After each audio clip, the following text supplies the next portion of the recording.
சப்பாத்தி, சாதம், புலாவ் இதுக்கெல்லாம் ஒரு அட்டகாசமான காம்போ மஷ்ரூம் பெப்பர் மசாலா. எப்படி செய்கிறதுன்னு பார்த்துடலாமா? அதுக்கு வெங்காயத்தை குருவாக நறுக்கி எண்ணெயில் போட்டு நல்லா வதக்கி இந்த மாதிரி ஒரு ப்ரௌன் கலரில் நீங்கள் வதக்கி எடுத்துக்கோங்க. அப்போ தான் டிஷ்ஷுக்கு ஒரு மைல்ட் ஸ்வீட்னஸ் இருக்கும். அது கூட இஞ்சி பூண்டு பேஸ்ட்டு போட்டு நல்லா வதக்கி அதை பச்சை வாசனை போயிட்டுக்கப்புறமா தக்காளியை போட்டு நல்லா வதக்கி எடுத்துக்கோங்க.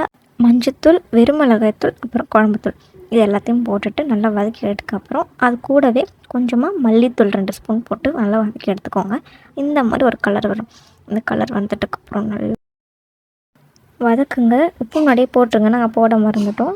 நல்லா வதக்கிட்டதுக்கப்புறம் அது கூட கொஞ்சம் கருவேப்பிலை, கொஞ்சம் தண்ணி போட்டு கிரேவி கன்சிஸ்டன்சியும் சாப்பிட்லாம், நீங்கள் செமி கிரேவியாகவும் சாப்பிட்லாம். அப்புறம் வேக வச்ச காளான் எடுத்து போட்டுட்டு நல்லா சாட்டே பண்ணுங்கள். சாட்டே பண்ணிட்டதுக்கப்புறம் அது கூட பெப்பர் உங்களுக்கு அதிகமாக வேணால் அதிகமாக போட்டுக்கலாம், கம்மியாக சாப்பிட்டு வேணால் கம்மியாக போட்டுக்கலாம்.